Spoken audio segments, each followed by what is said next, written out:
أعوذ بالله من الشيطان الرجيم بسم الله الرحمن الرحيم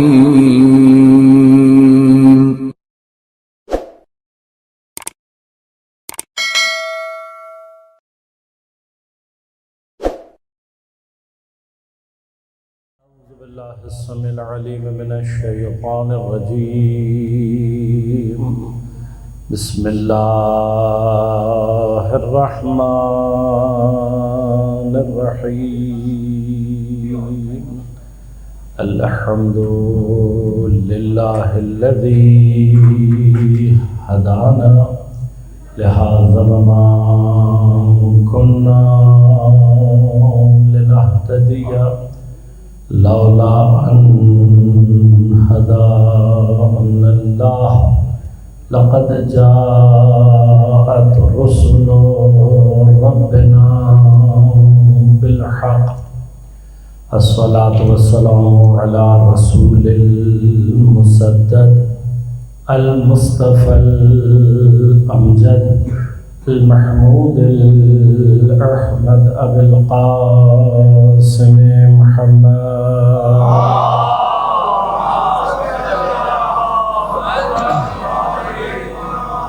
والصلاة والسلام على أسد الله الغالب غالب على كل غالب علي بن أبي طالب والصلاة والسلام على سيدة المعصومة المظلومة الطاهرة البتول بضعة الرسول فاطمة الزهراء سيدة نساء العالمين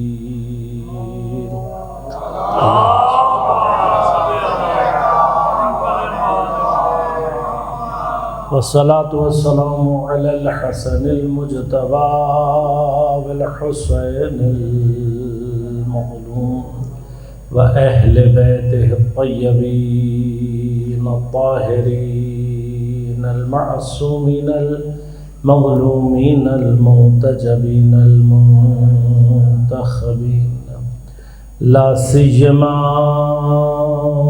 بقية الله في الأراضين روحي وأرواح العالمين لتراب مقدمه الفداء ولعنة الله على أعدائهم مجمعين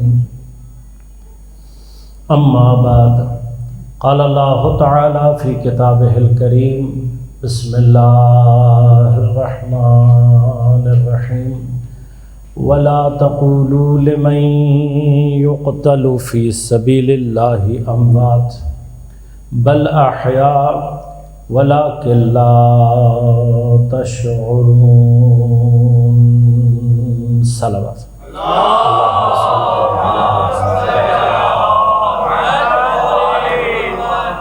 مومنین کرام سامعین محترم عزیزان کرام قدر ایام شہادت مظلومان حضرت زہرا سلام اللہ علیہا کے سلسلے میں برپا کی گئی ان 5 روزہ مجالس میں آپ کے لقب الشہیدہ کے عنوان سے ہماری گفتگو کا سلسلہ آج اپنی آخری گفتگو میں داخل ہو رہا ہے۔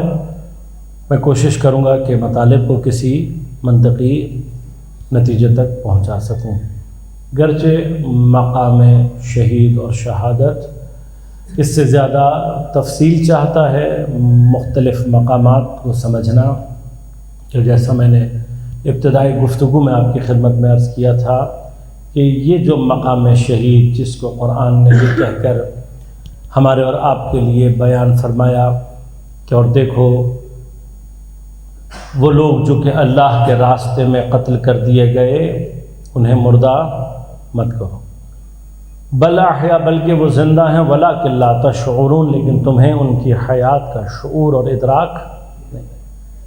بس یہ جو مقام شہادت میں ایک مرحلہ یہ ہے کہ جس کو ہم مقام شہادت کے عنوان سے اور شہید کے عنوان سے جانتے ہیں، یہ ایک مرحلہ اور ایک مقام ہے شہادت۔ وَلَٰكِن لَا تَشْعُرُونَ، یہ مقام میں شہادت بھی وہ ہے کہ جو ہمارے شعور اور ادراک سے بلند۔ شعور اور ادراک کیا مراحل رکھتا ہے اور کیسے ہم اپنے شعور اور ادراک کے دائرے کو وسیع کر سکتے ہیں، آج ایک گفتگو آپ کی خدمت میں یہ عرض کروں گا، لیکن اس سے پہلے ایک مرحلہ اور عرض کرتا چلوں کہ لفظاً شہادت کا جو اردو میں ایک عام معنی ہمارے ہاں موجود ہے وہ کیا ہے؟ گواہی دینا۔ یہ جو گواہی دینا ہے اردو میں ترجمہ ہے، عربی میں بنیادی طور پر لفظ شہدہ بنیادی طور پر دیکھنے یا مشاہدہ کرنے کے معنی میں آتا ہے۔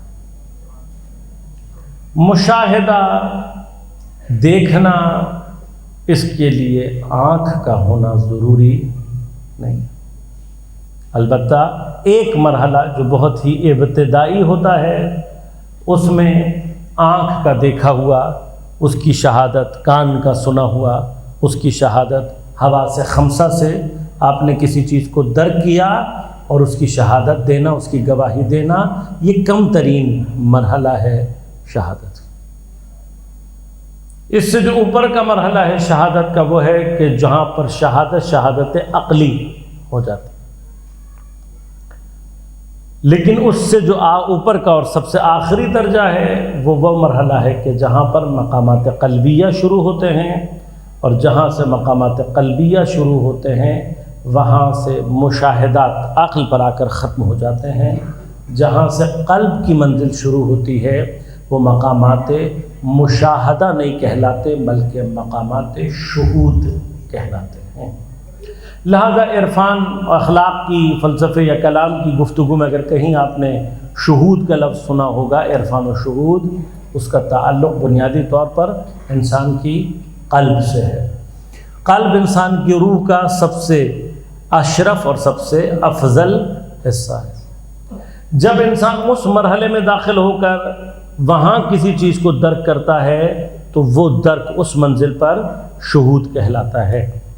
لیکن چاہے انسان شاہد ہو جو آنکھ سے دیکھ رہا ہو، چاہے مشاہد ہو کہ مشاہدات عقلیہ کر رہا ہو، یا انسان شہید ہو کہ شہود کی منزل کو حاصل کر چکا ہو، یہ تینوں لفظ استعمال ہوتے ہیں، شاہد، مشاہد اور شہید۔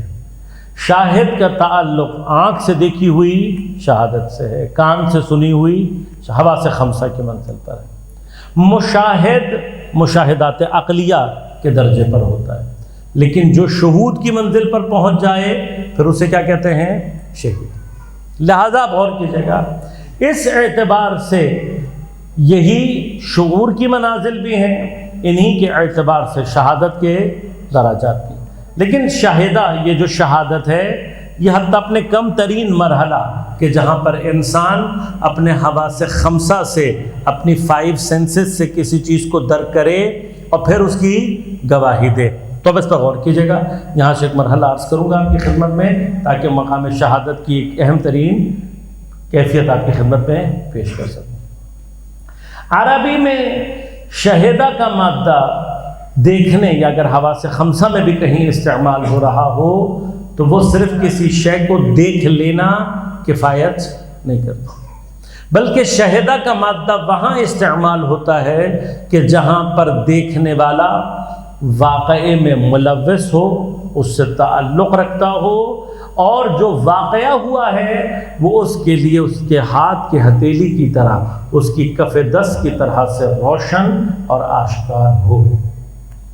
لہذا عام طور پر بھی کسی بھی واقعے کی گواہی کے لیے جب افراد کو بلایا جاتا ہے تو آپ جانتے ہیں کہ کچھ شہادتیں رد ہو جاتی ہیں۔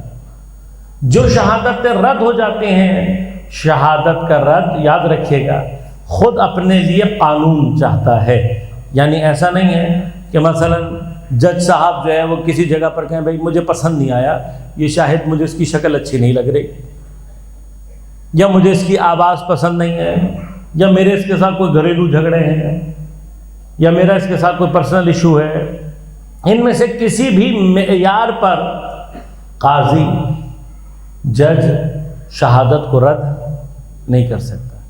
شہادت کو رد کرنے کے لیے کیا چاہیے؟ ہمیں معیار چاہیے۔ اب اگر شہادت عام قانون کے مطابق ہو تو عام قانون جو بھی معیار شہادت رکھے گا، اگر جج عادل ہے تو ان معیارات کیا خیال کرے گا۔ اگر عادل نہ ہوا خدا نخواستہ تو پھر کیا ہوتا ہے؟ ہمارے ہاں آپ نے دیکھ لیا، شراب شہد میں تبدیل ہو جاتی ہے، منشیات نمک میں تبدیل ہو جاتی ہے، یہ سب کچھ ہوتا ہے اگر خدا نخواستہ قاضی عادل نہ ہو۔ لہذا اگر قاضی عادل ہوگا تو معیارات کا خیال رکھے گا۔ اب جس طرح سے دنیاوی قانون شاہد کے لیے معیارات بیان کرتا ہے، اسی طرح سے دین مبین اسلام شاہد کے لیے معیارات کو قائم کرتا ہے۔ اب اگر کہیں پر دین مبین اسلام نے کہیں پر کوئی معیار شہادت قائم کر دیا ہو تو وہاں پر اگر کوئی قاضی اس کی گواہی کو جھٹلا رہا ہوگا یا رد کر رہا ہوگا تو پھر قاضی ظالم کہلائے گا۔ لہذا اب دین مبین اسلام میں شہادتوں کا مثلا میں تفصیل میں نہیں جاؤں گا، صرف اشارہ کروں گا۔ مثلا ایک مقام پر آ کر ہم دیکھتے ہیں کہ دین مبین اسلام عام جو معاملات ہیں اس میں یہ کہتا ہے کہ مثلا خاتون کی گواہی عادی ہے، لیکن ہمارے پاس قانون شرعیہ میں کہیں پر یہ بات موجود نہیں ہے کہ یہ چونکہ اس کا دوست ہے اس لیے اس کی شہادت نہیں مانی جائے گی، یہ اس کے خاندان کا ہے اس لیے اس کی شہادت نہیں مانی جائے گی، اس کے ساتھ تعلقات مثلا دوستی احباب کو اس طرح کا مرحلہ ہے، رشتہ داری ہے، نہیں، یہ معیارات نہیں ہے۔ ہاں یہ ضرور ہے کہ دو خواتین کی گواہی ایک مرد کی گواہی کے پس دین میں کہیں پر بھی شہادت کے لیے عادل، شہادت کے لیے مومن ہونا تو شرط ہے، بس ہمارے ہاں شریعت میں کہیں پر بھی ایسا نہیں ہے کہ بیوی شوہر کے حق میں گواہی نہیں دے سکتی، شوہر بیوی کے حق میں گواہی نہیں دے سکتا۔ گواہی کی جو کیفیت ہے وہ رشتہ داریوں سے ہاں، البتہ اگر کہیں قاضی کو یہ شک ہو، کیا شک ہو کہ یہ شخص اس رشتہ داری کی بنا پر اپنی گواہی کو چھپا رہا ہوگا یا تبدیل کر رہا ہوگا تو وہ ایک الگ بحث ہے۔ لیکن دین مبین اسلام میں جہاں یہ تمام قوانین بیان کیے وہیں پر لوگوں کی کیفیت ایمانی کے اعتبار سے ان کی شہادتوں کے وزن کو بڑھایا بھی ہے۔ لہذا بالاتفاق مسلمین جناب خزیمہ پیغمبر کے ایک صحابی ہیں کہ اگر آپ آج بھی انٹرنیٹ پر گوگل پر ذو شہادتین لکھیں گے تو ذو شہادتین آپ کو جناب خزیمہ کے بارے میں ڈیٹیلز مل جائیں گی۔ اب میں صرف اشارہ کر رہا ہوں، جناب خزیمہ صحابی ہیں پیغمبر کے۔ ذو شہادتین کا معنی کیا ہے؟ ہر بندہ، ہر مرد اسلام میں ایک شہادت رکھتا ہے، مرد کی ایک شہادت حساب ہوگی، لیکن جہاں جناب خزیمہ آ کے اگر گواہی دے دیں گے تو پورے عالم اسلام میں پیغمبر کی حدیث موجود ہے کہ اگر جناب خزیمہ گواہی دیں گے تو اس ایک کی گواہی دو بندوں کی گواہی حساب ہوگی۔ اب آپ سے جا کر واقعات کو تلاش کریں، پوچھیں کہ بھئی یہ کیا ہوا جناب خزیمہ، کیا دین نے اپنے قوانین کو تبدیل کیا؟ نہیں، دین نے اپنے قانون کو جاری کیا ہے۔ یہ بتایا ہے کہ عدالت اگر دین میں قائم ہو رہی ہے تو معیار شہادت کس طرح سے قائم ہوگا۔ اب جناب خزیمہ کا کمال کیا تھا؟ کمال یہ تھا کہ ایک معاملہ ہے جو پیغمبر نے کسی شخص کے ساتھ گھوڑے کا کیا اور آپ جا رہے تھے، اس سے طے ہو گیا، معاملہ ہو گیا، اس نے گھوڑا بیچ دیا۔ راستے میں وہ پیچھے تھا، پیغمبر آگے کی جانب تھے، کچھ لوگوں کو جن کو علم نہیں تھا انہوں نے گھوڑے کی اس سے زیادہ قیمت لگا دی، یہ لالچ میں آ کے مکر گیا۔ اب جب بات ہوئی اس نے اونچی آواز میں کہا یہ گھوڑا میں نے ان کو اتنے میں بیچ دیا، تو پیغمبر نے پلٹ کر اس کو کہا کہ بھائی یہ گھوڑا تو مجھے بیچ چکا ہے۔ اب یہاں سے ایک نزا کی کیفیت آئی۔ اس مرحلے میں غور کیجئے گا، اس مرحلے میں پیغمبر سے جب گواہوں کو طلب کیا جا رہا ہو تو پیغمبر کے بعد پیغمبر کی ذریت سے، یہ تو عالم اسلام اب خود فیصلہ کرے، اب ہوا کیا وہاں پر غور کیجیے گا. جناب خزیمہ وارد ہوئے, انہوں نے آ کر گواہی دی, معاملہ حضرت کے حق میں ختم ہو گیا. لیکن روایت ختم نہیں ہوئی. پیغمبر نے اس کو کہا خزیمہ جب یہ معاملہ ہو رہا تھا تو یہاں موجود نہیں تھا. جب یہ معاملہ ہو رہا تھا تو یہاں موجود نہیں تھا. تو نے کیسے گواہی دی کہ میں سچ بول رہا ہوں؟ تو جناب خزیمہ نے پلٹ کر کہا یا رسول اللہ, آپ نے ہم سے کہا خدا ہے, جنت ہے, جہنم ہے, فرشتے ہیں, کہ یہ سب کچھ ہم آپ پر بغیر دیکھے ایمان لے آئے ہیں. تو بس اس کا مطلب اتنا تو سمجھ میں آیا نا کہ ہر ایک کی عقل نبوت کے معاملے میں جناب خزیمہ جیسی.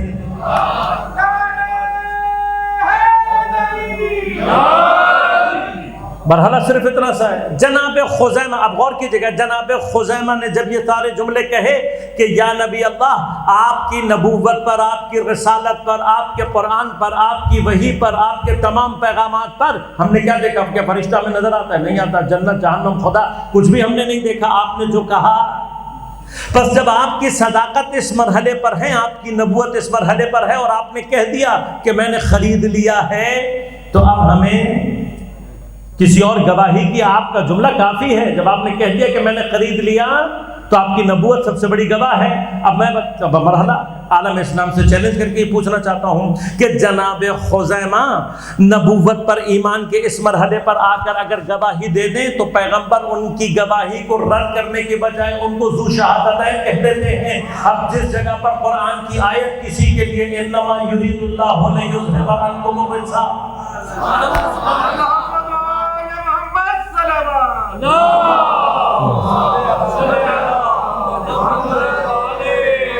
پیغمبر کی حدیث, پیغمبر کی حدیث جہاں پر کسی کو جنت کا سردار کہہ رہی ہو, کسی کو جنت کی عورتوں کا سردار کہہ رہی ہو, جہاں پر پیغمبر کی حدیث کہہ رہی ہو الحق مع العلی والعلی مع الحق, یہ ساری کی ساری حدیثیں جہاں پر موجود ہوں اور پھر گواہی جھٹلا دی جائے, رد کر دی جائے, تو اب ہم نے نہیں, فیصلہ آپ نے کرنا ہے. لہذا عزیزان من, شہادت کا مرحلہ, گواہی کا مرحلہ. لیکن گواہی, غور کیجیے گا, خود گواہی کے مرحلے میں مرحلہ کیا ہے؟ مرحلہ یہ کہ جب آپ کوئی گواہی دے رہے ہیں تو پھر آپ کی جو بات ہے, پہلا آپ اس معاملے میں ملوث ہوں, آپ سے تعلق رکھتا ہو. اگر معاملہ آپ سے تعلق نہیں رکھتا, ہاں مثلا آپ کہیں جا رہے تھے, آپ نے دو لوگوں کو لڑتے ہوئے دیکھ لیا, ان کے پاس کوئی جو بھی تنازع تھا, تو کیا آپ جا کر عدالت میں گواہی دے سکتے ہیں؟ دنیاوی قانون کے اعتبار سے بھی نہیں دے سکتے. کیوں؟ جج آپ سے پہلے چھوٹتے پوچھے گا کہ ہاں بھائی ان کے درمیان میں کیا جھگڑا تھا, پتہ لگے گا فیملی کا جھگڑا ہے. وہ کہے گا آپ کون سی فیملی کے ممبر ہیں, پوچھے گا نا آپ سے کہ بھئی ان کی خاندانی ایک مشکل ہے, ان کی خاندانی لڑائی ہے. آپ ان کے خاندان سے تعلق نہیں رکھتے, آپ کا ان سے کوئی رشتہ داری نہیں, کوئی تعلق اس طرح کا نہیں ہے, تو آپ فیملی میٹر میں جس میں آپ کا تعلق نہیں ہے اس میں آپ کی گواہی کی حیثیت ختم ہو جاتی ہے. یہ شریعت کا قانون ہے. دنیا کا قانون بھی یہ ہے کہ آپ کا اس میٹر سے انوالومنٹ امپورٹنٹ ہے, آپ سے تعلق رکھنا چاہیے. اب پیغمبر کی ارث کا جو معاملہ ہے وہ پیغمبر کی فیملی کا معاملہ ہے یا امت کا معاملہ ہے؟ پیغمبر کی ارث کا معاملہ فیملی کا معاملہ ہے. شہادت میں ضروری ہے کہ معاملہ آپ کے لیے کف دست کی طرح سے, ہاتھ کی ہتھیلی کی طرح سے روشن ہونا چاہیے. ہمارے عام امور میں بھی ہم بعض اوقات کسی بھی شخص کے بارے میں بات کرتے ہوئے یہ سوچتے نہیں ہیں کہ ہم جانتے کتنا. کسی نے کچھ کہہ دیا ہم کہیں اور جا کر بول دیتے ہیں, کسی نے کچھ کہہ دیا ہم کہیں اور جا کر بول دیتے ہیں. بھئی آپ نے دیکھا, یہ ہماری سوسائٹی کا ایک عام ہے.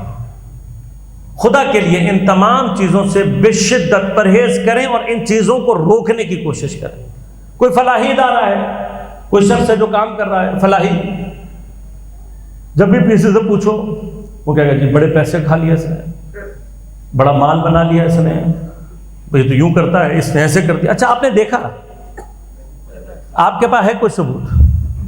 آپ کو کبھی پتا, آپ مثلا اکاؤنٹنٹ جنرل ہیں, نیب سے تعلق ہے, پولیس ہیں, کیا ہے, آپ نے دیکھا, آپ کبھی خود انوالو ہوئے, آپ کے مسئلہ کیا ہوتا ہے, زیادہ سے زیادہ کیا ہوگا, وہ جی ہم نے درخواست دی تھی تو ہماری درخواست کو تو جواب نہیں آیا. تو آپ نے کبھی یہ اندازہ لگایا کہ آپ کی جیسی لاکھوں نے درخواستیں وہاں موجود ہوں گی, یہ تو آپ کو درخواست دیتے وقت سوچنا چاہیے. یہ کون سا معیار ہے کہ اگر میری درخواست کو جواب نہیں آئے گا تو سامنے والا کرپٹ ہے؟ یہ کون سا معیار ہے؟ یہ معیارات ہم نے کہاں سے سیکھے؟ کسی کے بارے میں بھی اس نے کہہ دیا، اس نے کہہ دیا، اس نے کہہ دیا. جب ان سب سے پوچھو کہ بھائی ہاں تم نے دیکھا؟ نہیں دیکھا نہیں ہم نے. جب نہیں دیکھا تو گواہی کیسے دے دی؟ جب آپ معاملے میں ملوث ہی نہیں، آپ کو پتہ ہی نہیں ہے کہ وہ کر کیا رہا ہے، کیسے کر رہا ہے، کہاں کر رہا ہے، آپ کو کچھ نہیں پتا. لیکن فلاں نے کہہ دیا، فلاں نے کہہ دیا، تو آپ مرحلہ کیا ہے؟ مرحلہ یہ عزیزوں، یہ تہمت کا مرحلہ ہے. آپ کی ایک ذمہ داری مومن ہونے کے اعتبار سے یہ کہ اگر کوئی کہہ رہا ہے اس سے ایک دفعہ پوچھیں پہلے کہ بھائی تم نے جو یہ بات کہی ہے آپ نے سنی، دیکھی، کیا کیا، آپ گئے تھے، ثبوت کیا ہے آپ کے پاس؟ اگر آپ ثابت کر سکتے ہیں تو عدالت میں جائیں.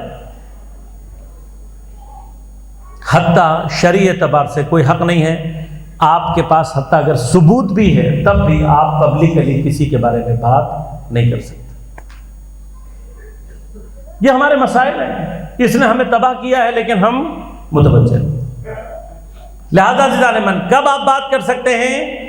کب بات کر سکتے ہیں؟ جب کسی کا فاسق اور فاجر ہونا ثابت ہو جائے.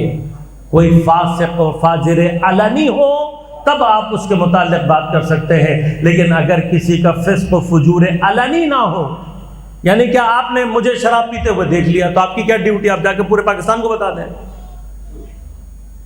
کیا ڈیوٹی آپ کی؟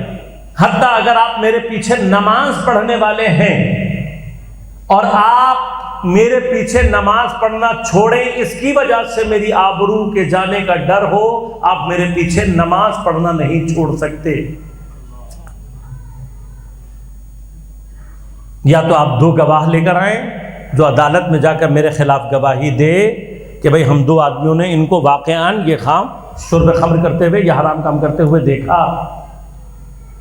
عدالت مجھے سزا دے گی، آپ کو حق نہیں ہے کہ آپ مسجد میں آ کر شور مچائیں. شہادت کا مرحلہ ہے. اب شہادت کے مرحلے کے لیے ضروری کیا ہے؟ یعنی ایسا نہیں ہے کہ آپ آئے اور آپ نے دیکھا کہ مولانا صاحب کی مثلاً ٹیبل کے پاس شراب کی بوتل رکھی ہے. نہ، آپ نے دیکھا کہ شراب کی بوتل رکھی ہے، 7 گلاس میں کوئی ایسا محلول ہے جو شراب جیسا دکھ رہا ہے، جس کی بدبو شراب جیسی ہے. جب تک آپ کو پہلے مرحلے میں یہ یقین نہ ہو کہ یہ محلول شراب ہی ہے، دوسرے مرحلے میں آپ مجھے پیتا ہوا دیکھیں، تیسرے مرحلے میں آپ کے ساتھ گواہ پورے ہوں، تب بھی آپ معاشرے میں جا کے نہیں، کہاں جائیں گے؟ قاضی کے پاس. معاشرے میں نہیں، پبلک میں آ کے نہیں بتا سکتے آپ. یہ مراحل ہیں، مسائل ہیں.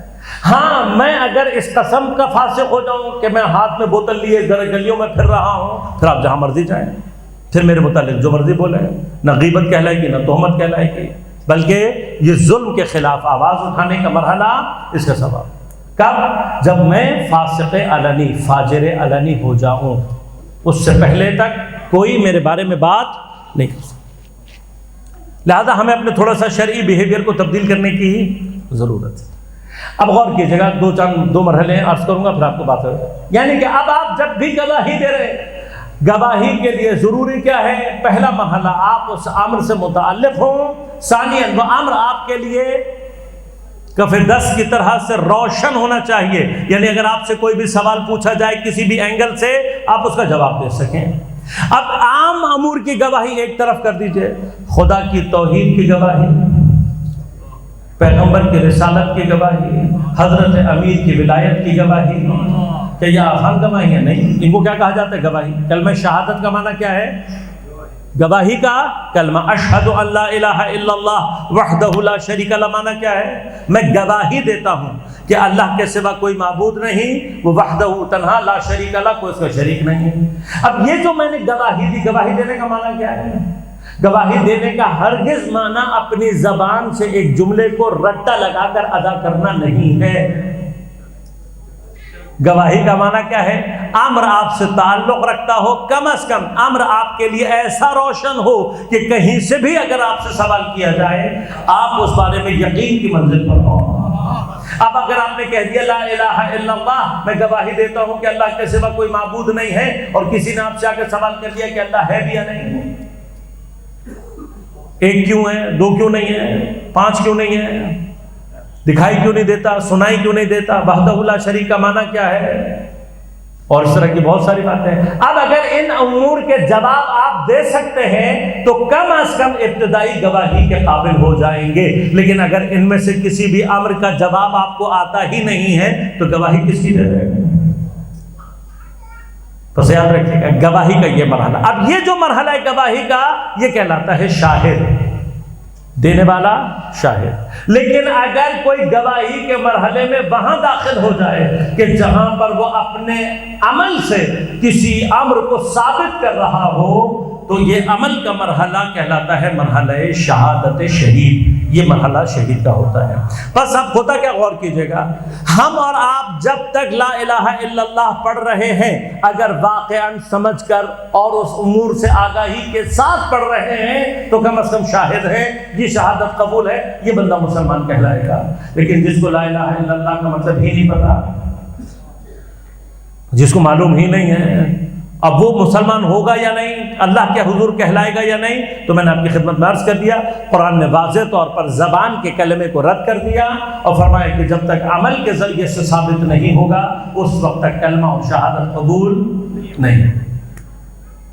لہذا غور کیجئے گا، اس کا معنی کیا ہے کہ قرآن کریم جو شہادت مانتا ہے وہ مانتا ہی عمل کے مرحلے میں ہے، جو کل میں نے آپ کی خدمت میں عرض کیا کہ مرحلہ ایمان کا جب تک ثابت نہیں ہو جاتا، بس اب آپ خدا کی نسبت جس چیز کا دعویٰ کریں گے، میں خدا کو رب مانتا ہوں، وہ اس کا امتحان لے گا، میں خدا کو اپنے نفع و نقصان کا مالک سمجھتا ہوں، وہ اس کا امتحان لے گا، میں اپنی تمام چیزوں کا مالک خدا کو سمجھتا ہوں، اس کا امتحان لے گا۔ جس چیز میں آپ عملاً کامیاب ہوتے جائیں گے وہ آپ کے ایمان کی شہادت قبول ہوتی چلی جائے گی۔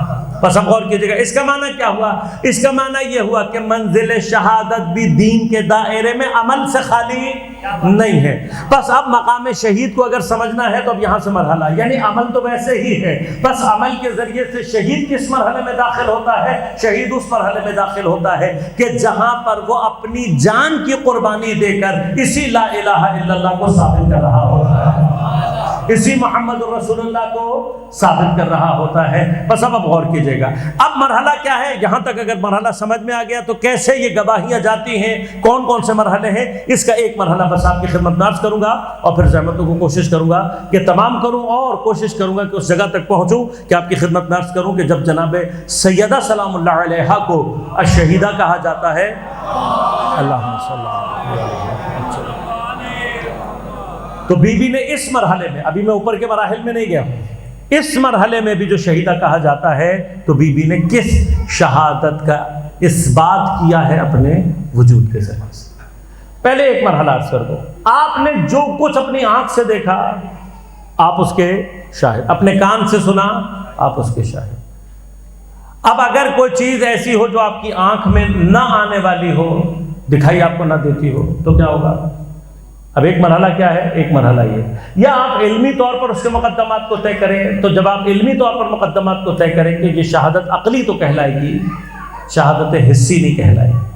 شہادت حسی کے لیے آپ کو شعور حسی کو بڑھانا پڑے گا۔ شعور حسی کیسے بڑھتا ہے؟ شعور حسی ایسے بڑھتا ہے کہ جس ڈائریکشن میں آپ کی حس موجود ہے اس سے ہم آہنگ آپ کی اس حس کے دائرے کو بڑھا دیا جائے۔ مثلا دیکھنے والی چیز ہے، اب دیکھنے والی چیز کے لیے ضروری کیا ہے کہ کوئی ایسی چیز ہو جو آپ کی آنکھ کی قدرت کو بڑھا دے۔ لہذا آپ بہت دور کی چیز نہیں دیکھ سکتے تھے، تو ایک زمانے تک انسان کیا کہتا تھا؟ وہ کہتا تھا بھائی کائنات کی یہ جو ستارے نظر آ رہے ہیں اس سے آگے کائنات ہی نہیں ہے۔ لیکن جیسے ہی آپ نے دوربین بنائی تو آپ کو پتہ لگا نہیں کائنات تو بہت بڑی ہے۔ لیکن جیسے ہی آپ نے ٹیلیسکوپ بنائی تب آپ کو پتہ لگا نہیں کائنات تو اس سے بھی بہت بڑی ہے جو ہم سوچتے تھے۔ جب آپ نے ریڈیو ایکٹیو ٹیلیسکوپ بنائی تو آپ کو پتہ لگا نہیں کائنات تو اس سے بھی۔ پھر آپ کو بہت خیال آیا، آپ نے جا کر خلا میں جیمز ویب ریڈیو ایکٹیو دنیا کی سب سے بڑی اور طاقتور ریڈیو ایکٹیو ٹیلیسکوپ وہاں لگا دی آسمانوں میں کہیں۔ اب جب لگائی تو آپ کو پتہ لگا کہ یہ تو اس سے بھی بڑی ہے۔ بس ابھی تک اتنی ترقی کرنے کے بعد آپ کو صرف یہ پتہ لگ رہا ہے کہ یہ دنیا کتنی، یہ کائنات کتنی بڑی ہے۔ اتنی ترقی، اتنے انسٹرومنٹ بنانے کے بعد بھی ابھی تک آپ کو یہ نہیں پتہ لگ سکا کتنی بڑی ہے۔ جن کو یہ نہ پتہ لگ سکا ہو کہ دنیا کتنے بڑی ہے، وہ یہ کیسے بتا سکتے ہیں کہ اس کا خالق کتنا بڑا ہوگا؟ لیکن مقام حیرت کیا ہے؟ مقام حیرت یہ ہے کہ یہ سب کچھ دریافت کرنے والے، اتنا کچھ دریافت کرنے کے بعد بجائے اس کے کہ اپنی شکست کو مانے، اس کے باوجود ضد لگے ہوئے ہیں اس بات پر کہ یہ سب کچھ بنانے والا کوئی نہیں ہوگا، خود بخود جو تم دریافت نہیں کر سکے اس کے بارے میں فتویٰ کہاں سے دے رہا ہے؟ لہذا ایک مرحلہ یہ، اچھا دوسری طرف آ جائے، آپ کی آنکھ نے دور دیکھنا شروع کیا تو اب میں نے منازل آپ کی خدمت میں عرض کر دیں گے، لیکن آپ کی آنکھیں چھوٹی چیز بھی نہیں دیکھ سکتی۔ اب جب آپ نے چھوٹی چیزیں دیکھنی ہیں تو اب اس کے اعتبار سے آپ کے پاس ہونا چاہیے، آپ نے مائکروسکوپ بنا لی، خوردبین بنا لی۔ جب آپ نے خوردبین بنائی تو آپ کو پتہ لگا کہ یہ تو پورے ایک جہان آباد ہے جو ہمیں نظر ہی نہیں آتا۔ آپ مائکروسکوپک لیول تک پہنچے تب آپ کو پتہ لگا ایک جہان ہے، لیکن آپ نے سوچا کہ اس سے نیچے حیات نہیں ہو سکتی، لیکن جب آپ نینو لیول پر پہنچے ہیں تو آپ کو پتہ لگا یہ تو ایک اور جہان ہے۔ ابھی آپ نینو سے نیچے، اس سے آگے جانے کے مرحلے میں ابھی وارد ہی، بس اگر آپ اوپر کی طرف جائیں تب بھی آپ کو سرحد نہیں مل رہی، نیچے کی طرف جائیں تب بھی آپ کو سرحد نہیں مل رہی، بس نہ یہاں پتہ آپ کو نہ وہاں پتہ آپ کو، پھر بھی آپ یہ بتانے چلیں کہ یہ کائنات بنی کیسے۔ اسی طرح سے آوازوں میں، اسی طرح سے باقی تمام حصوں میں غور کیجئے گا، ہر حص کے ڈائریکشن میں اس سے مناسب جب آپ کے پاس ٹول آ جائے گا، وسیلہ آئے گا، تو وہ کیا کرے گا؟ آپ کی اس حص کے دائرے کو وسیع کرتا جائے۔ اب آپ پہلے جراثیم کے بارے میں، بیکٹیریا کے بارے میں، وائرس کے بارے میں صرف گمان پر تھے، لیکن جب آپ نے اپنی آنکھ سے دیکھ لیا تو اب آپ کو یقین حاصل ہو گیا۔ اب جب آپ اس کے بارے میں گواہی دیں گے تو وہ گواہی اس مقابلے میں زیادہ مستند ہوگی۔ لیکن اسی دوران اللہ نے کیا کیا ہے؟ اللہ نے کچھ چیزیں ایسی رکھی ہیں کہ جس کی حس انسان کے اندر ہے ہی نہیں، انسان ان چیزوں کو ڈیٹیکٹ نہیں کر سکتا، گرچہ وہ عالم مادہ اور مادے سے تعلق رکھتی ہیں، لیکن اس کے باوجود انسان کے اندر ان کو درک کرنے کا کوئی سسٹم اللہ نے نہیں رکھا۔ یہ چیزیں مثلا جتنی بھی ریڈیو ویوز ہیں جو آپ کے موبائل جس سے چلتے ہیں، وائی فائی وغیرہ ہیں، یہ ساری کی ساری چیزیں مٹیریل ہیں یا نہیں؟ ہم ڈیٹیکٹ کر سکتے ہیں؟ نہیں کر سکتے۔ بھائی دیکھیں، جی پی ایس ہے، ریڈار ہے، یہ ساری کی ساری ٹیکنالوجیز اللہ نے کیڑے مکوڑوں کے اندر رکھی ہوئی۔ جی پی ایس چونٹیوں میں بھی موجود ہے، مکھیوں میں بھی موجود ہے، شہد کی مکھیوں میں بھی موجود ہے، اور بھی حیوانات کے اندر موجود ہے۔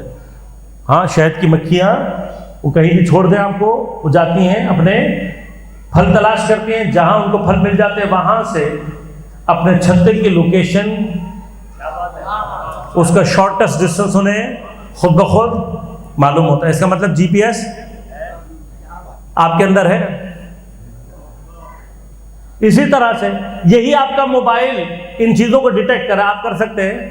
نہیں کر سکتے۔ پر سب کیا ہوا؟ کچھ چیزیں ایسی ہیں جن کا حس اور ادراک اللہ نے ہمیں عطا۔ اب یہ میں مادے میں بات کر رہا ہوں، ابھی مادے سے اوپر نہیں گیا، خود مادے کے لیول پر کچھ چیزیں ایسی ہیں کہ جن کا حس اور ادراک اللہ نے ہمیں نہیں دیا۔ اب کیا جن کا حس اور ادراک ہمیں نہیں دیا اس کو ہم حاصل نہیں کر سکتے؟ نہیں، ہم نے حاصل کر لیا۔ جو چیز ہمارے پاس نہیں تھی ہم نے اسی کا ٹول بنایا، اور ٹول بنانے کے بعد ہم نے اس کو استعمال کرنا شروع کر دیا۔ لیکن اب غور کیجیے گا، جہاں ٹول آپ کی حس سے مطابق رکھتا ہے، اس سے تعلق رکھتا ہے، وہاں پر آپ کی آنکھ کا کام بھی درمیان میں شامل ہے۔ مثلا بیکٹیریا آپ ٹھیک ہے مائکروسکوپ سے دیکھیں گے، لیکن دیکھے گا کون؟ آپ کی آنکھ۔ ٹیلیسکوپ جو بھی کر رہی ہے اس کو آخری نتیجہ کون دے گا؟ آپ کی آنکھ۔ لہذا آپ کی آنکھ درمیان میں انوالو رہے گی، لیکن جہاں جو چیز آپ ڈیٹیکٹ کر ہی نہیں سکتے وہاں پر آپ پوری طرح سے متوقف ہوتے ہیں۔ کس کے اوپر؟ اس ڈیوائس کے اوپر۔ مثلا میٹل ڈیٹیکٹر آپ کے اور اندر میرے اندر لگا ہوا ہے؟ نہیں لگا ہوا۔ میں اور آپ میٹل ڈیٹیکٹ نہیں کر سکتے، لیکن میں نے اور آپ نے مشین بنا دی، وہ میٹل ڈیٹیکٹ کر کے بتائے گا۔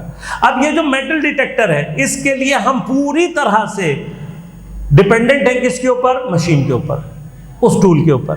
لہذا آپ نے دیکھا ہوگا کبھی کبھار ہوتا ہے ایئرپورٹس پہ بندہ جا رہا ہے، ہر دفعہ وہ بیپ کرتا ہے، تو جب تک وہ بیپ کرتا رہتا ہے اس کا مطلب کیا ہے؟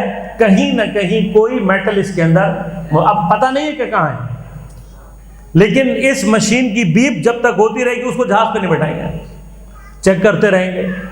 ہاں کپڑے اتروائیں گے، بیلٹ اتروا دیں گے، جوتے اتروائیں گے، جب تک بیپ ختم نہیں ہوگی تب تک اس کو جانے نہیں دیں گے۔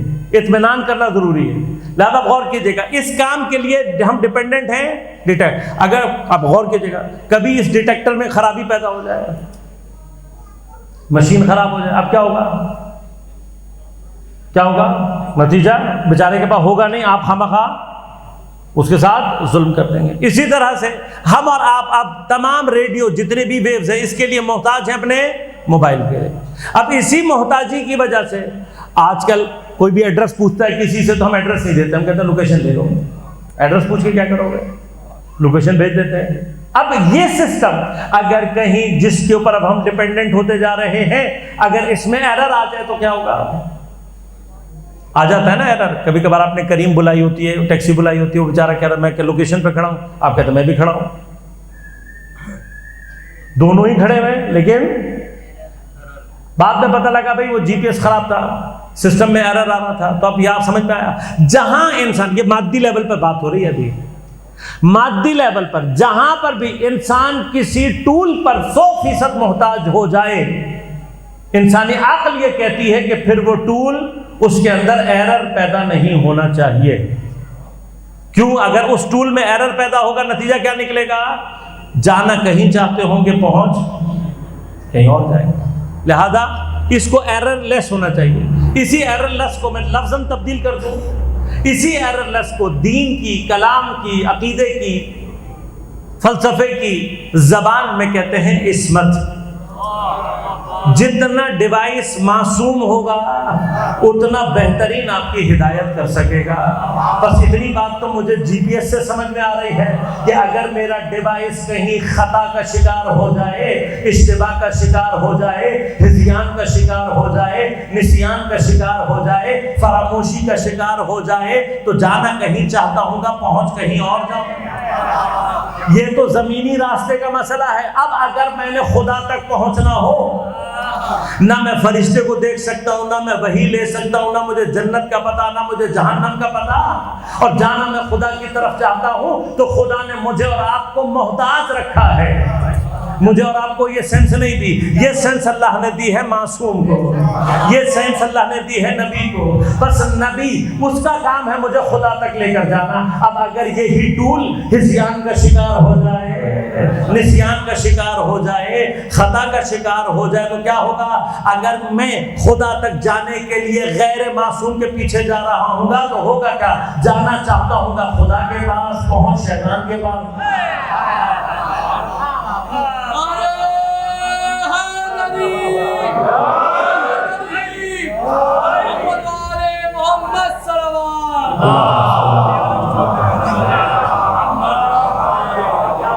لہذا غور کیجیے گا۔ اللہ اکبر، اللہ اکبر، یا رسول اللہ، یا رسول اللہ، یا محمد والے محمد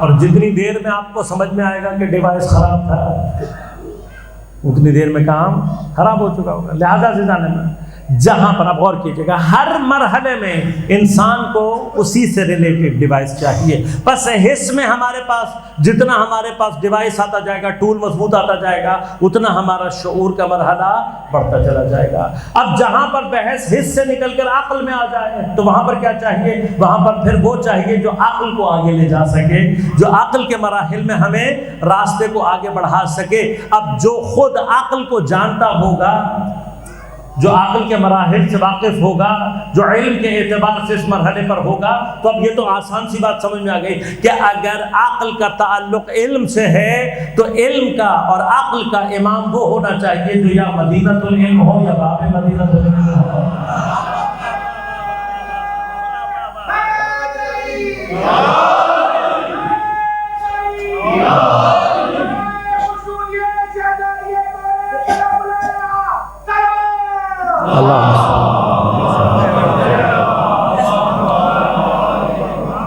عقل سے اوپر کا مرحلہ قلب کا ہے۔ اب قلب جو درک کرتا ہے، قلب کے ادراکات، شہود کی جو منزل ہے، اب مرحلہ کیا ہے؟ بعض اوقات عقل کی منزل پر جو چیز سمجھ میں آ رہی ہوتی ہے، معقولات کے مرحلے میں جو چیز سمجھ میں آ رہی ہوتی ہے، وہ حس والوں کو سمجھ میں،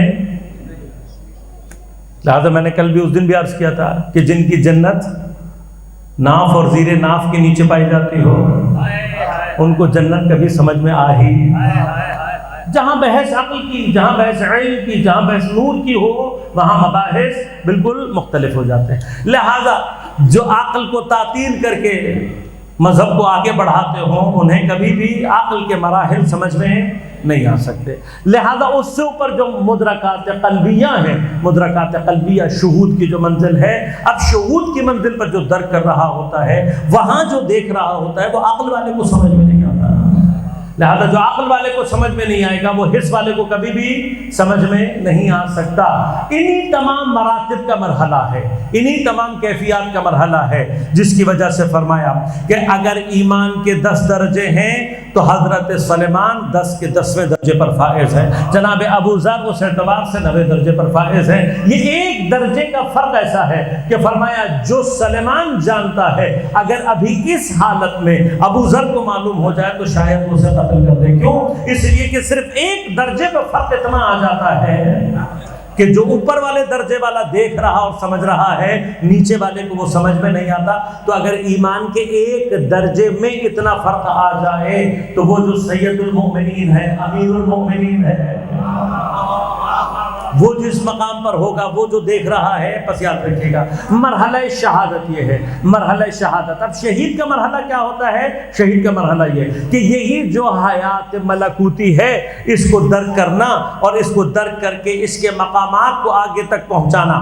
شہید جب اپنے آپ کو، اپنی جان کو خدا کے سپرد کر کے، خدا سے سودا کر کے اس مرحلے میں داخل ہو رہا ہوتا ہے، تو وہ اپنے عمل کے ذریعے سے اس گواہی لا الہ الا اللہ محمد الرسول اللہ علی ولی اللہ، ان کی گواہی دے کر اس منزل پر جا کر اس کا اس بات کر رہا ہوتا۔ میں نے چونکہ پہلے ہی دن عرض کیا تھا، غالباً اگر میں اجتماع نہیں کر رہا، کہ شہید بشارت دیتا ہے، بشارت کے لیے قابلیت چاہیے۔ اب جو شہید سے سن لے گا وہ اس مرحلے یقین پر پہنچ جائے گا، اس کا ارتباط اس منازل کے اعتبار سے پیدا ہو جائے گا۔ لیکن جو اپنے اندر قابلیت پیدا نہ کر سکے، بس یاد رکھیے گا شہید کا جو اصل کام ہے کسی بھی معاشرے کے اندر، وہ اس عالم غیب اور اس عالم کے درمیان ارتباط کا کام ہے۔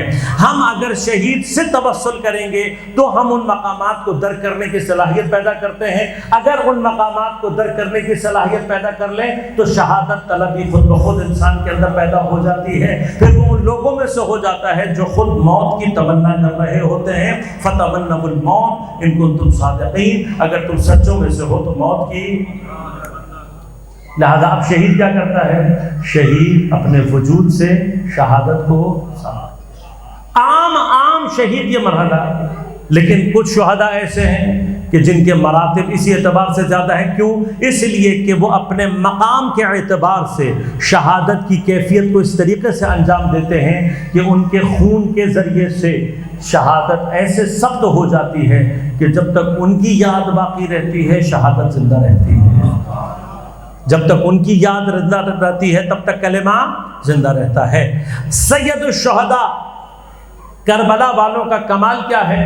اب چاہے وہ شہادت خون کے مرحلے میں کربلا کے میدان میں ہو، یا چادروں کے دینے کی شہادت ہو جو بازاروں کے مرحلے میں ہو، یہ دونوں مرحلے شہادت کے اس منزل پر ہیں کہ انہوں نے کربلا کی سرزمین پر اپنے خون سے اور کوفہ اور شام میں اپنی چادروں کی قربانی سے ایسی شہادت کو سب کر دیا ہے۔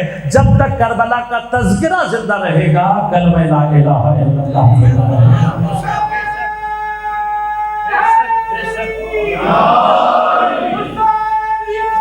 زندہ آباد، زندہ آباد، مردہ آباد، مردہ آباد، بے شمار بے شمار۔ اللہم صلی علی محمد وعلی محمد۔ لہذا عزیزان من، اس سے بڑی ویسے لعنت کا مستحق وہ ہیں جو سیدانیوں کو بازاروں اور درباروں میں لے جائیں۔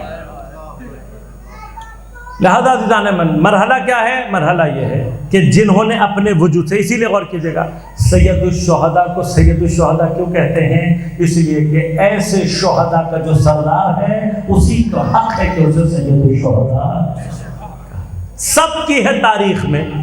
بس بنا حقا کے بنا الہ الہ است حسین، اس کا معنی کیا؟ اس کا معنی یہ ہے جب تک سید الشہداء کا نام باقی ہے، کربلا کا تذکرہ باقی ہے، اب لا الہ الا اللہ محمد رسول اللہ علی ولی اللہ مٹ نہیں سکتا. بس یہ کیفیت شہادت. اگر اب یہ کیفیت شہادت سمجھ میں آ گئی تو اب میں نے آپ کو لے کر جانا ہے اس مرحلے پر کہ جس کی وجہ سے خاتون جنت الشہیدہ لقب، ایک امکان اس لقب کا کون سی شہادت ہے؟ جناب سیدہ سلام اللہ علیہا زمان و مکان کے اعتبار سے جس زمانے میں موجود ہیں، آپ کے اوپر اللہ نے ایک ایسی ذمہ داری کو رکھا ہے کہ جس ذمہ داری کی ادائیگی سیدہ نے اپنے وجود کی قربانی کے ذریعے سے کی. کون سی شہادت؟ خاتم النبیین حضرت محمد مصطفیٰ صلی اللہ علیہ وسلم.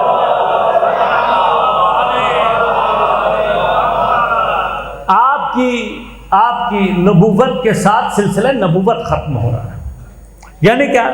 ابھی اس سے پیچھے حضرت آدم سے لے کر اب تک نبوت اور رسالت کا عقیدہ اور تصور دونوں باقی ہے. پیچھے بھی انبیاء موجود ہیں، ان کی امتیں بھی موجود ہیں، پس نبوت کا عقیدہ کسی نہ کسی شکل و صورت میں باقی.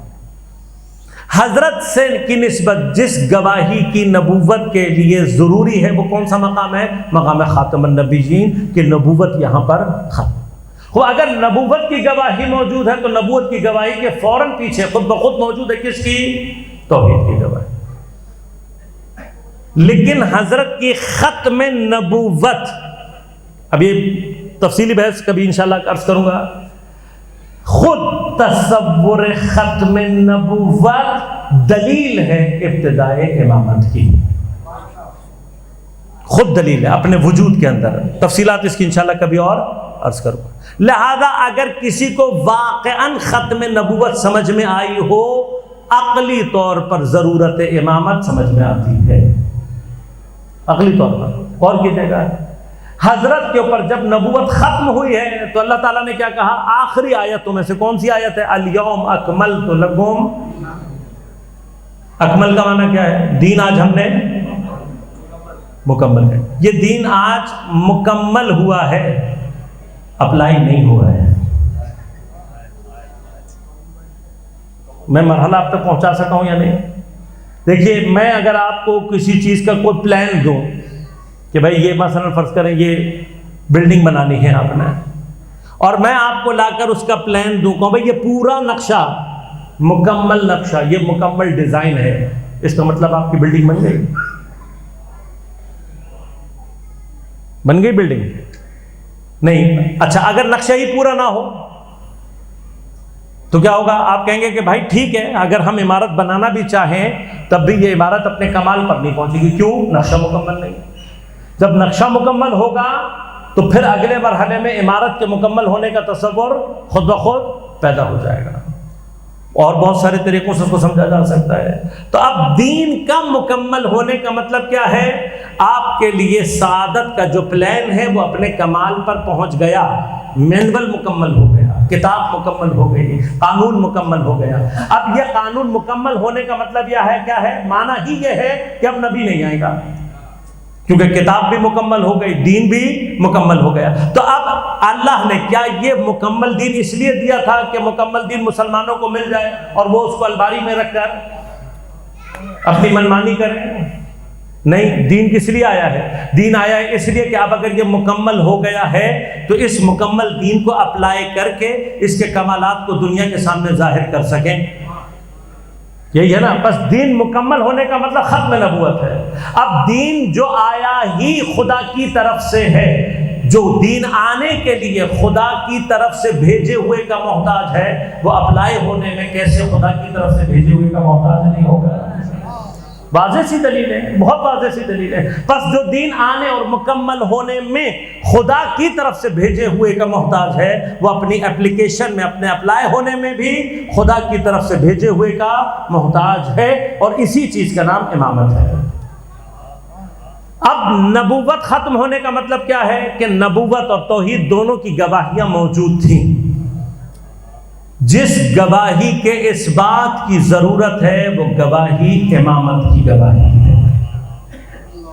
اور اب جناب سیدہ سلام اللہ علیہا کو جو مقام اللہ نے اور جگہ عطا کی ہے، اس کی کیفیت ایسی ہے کہ آپ ایک طرف سے متصل ہے خاتم النبیین اور سید الانبیاء حضرت محمد مصطفیٰ صلی اللہ علیہ وسلم۔ لہذا ہمارے بچے کبھی کبھار سوال پوچھتے ہیں کہ جب آخری نبی سید الانبیاء ہے تو پہلا امام سید الائمہ کیوں ہے؟ آخری امام کو ہونا چاہیے تھا۔ تو جو اس کے آنسر یا جواب ہے وہ یہ ہے کہ سید الانبیاء جہاں پر نبوت کو ختم کر رہا ہے، اس اسٹیٹس کا تقاضا یہ ہے کہ اس سے آگے اس سلسلے کو سوئچ کرنے کے لیے، نبوت کو ختم کرنے کے بعد امامت کے سلسلے کو شروع کرنے کے لیے جو اسٹیٹس سید الانبیاء کا ہے، اسی اسٹیٹس پہ سید الائمہ ہونا چاہیے۔ لہذا اللہ نے سید الائمہ کو بھی بھیج دیا۔ اب جناب سیدہ سلام اللہ علیہا کی حیثیت کو تھوڑا سا سمجھنے کی کوشش کی۔ ایک طرف سید الانبیاء کا معنی کیا ہے؟ سید الانبیاء کا معنی یہ ہے کہ اس طرف بحر نبوت موجود ہے۔ اسی زمانے میں سلسلے کو سوئچ کرنے کے لیے سید الائمہ کا معنی کیا ہے؟ بحر امامت کی باؤنڈری بھی یہیں پر موجود ہے۔ جہاں یہ دونوں دریا ملتے ہیں، مرج البحرین یلتقیان۔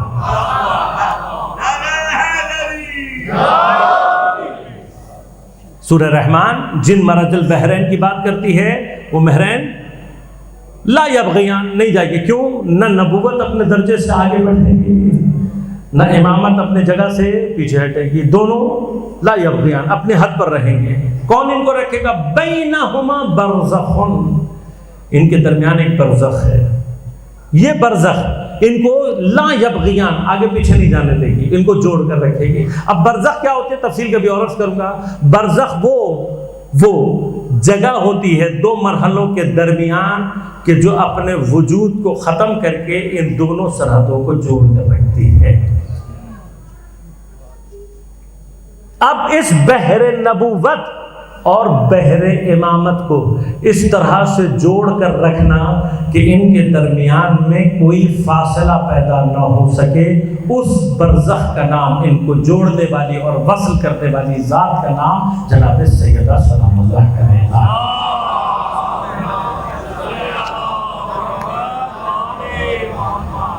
لہذا جناب سیدہ تاریخ، زمان و مکان کے اعتبار سے جس جگہ پر کھڑی ہیں، وہاں پر آپ کی اصل ذمہ داری امامت کی شہادت کو اس طریقے سے قائم کرنا ہے کہ اپنے وجود کی قربانی دے کر سیدہ امامت کا وہ مرحلہ قائم کرے گی کہ جہاں پر جناب سیدہ کا تذکرہ آئے گا، امامت کی گواہی کا تذکرہ خود بخود ثابت ہوگا۔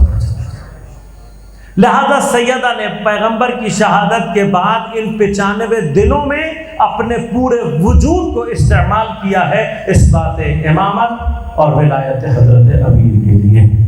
اب جب پورے وجود سے استعمال کیا ہے تو چاہے وہ دروازے اور دیوار کے درمیان آ کر پسلیاں روانہ ہو، چاہے وہ حسنین کا ہاتھ پکڑ کر اصحاب کے گھروں میں جا کر یہ کہنا انسیتم قول رسول اللہ یوم غدیر من کنت مولاہ فحاز علی مولا، کیا تم نے رسول اللہ کا غدیر کے دن یہ قول بھلا دیا کہ پیغمبر نے یہ کہا تھا کہ میں جس کا مولا ہوں علی۔ اور چاہے اس ولایت کے دفاع اور حق کے لیے سیدہ کو دربار میں جانا پڑے۔ یہ تمام مراحل سیدہ ادا کر رہی ہیں، کس لیے؟ اس طریقے سے کہ اپنے وجود کو فنا کیا ہے سیدہ نے ولایت امیر المومنین کی گواہی کو ثابت کرنے۔ کیوں آج جناب سیدہ کے تذکرے اور ذکر سے کسی کو تکلیف ہے؟ یہ تمام کے تمام لوگ وہ ہیں کہ جو جانتے ہیں کہ اگر سیدہ کا تذکرہ ہوگا امامت کی گواہی خود بخود تصدیق ہے۔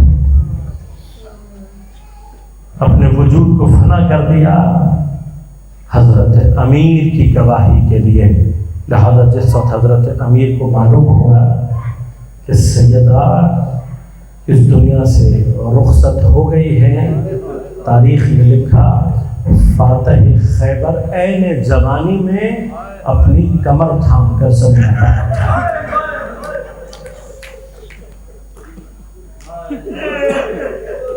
کس قدر مشابہ ہے یہ منظر کربلا کے اس منظر سے جب جناب عباس کے جنازے پر حضرت امام حسین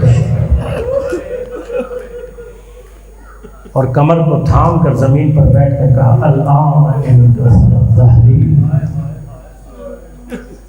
آج فاتح خیبر کی کمر لڑکھڑاتے ہوئے قدموں سے علی گھر میں داخل۔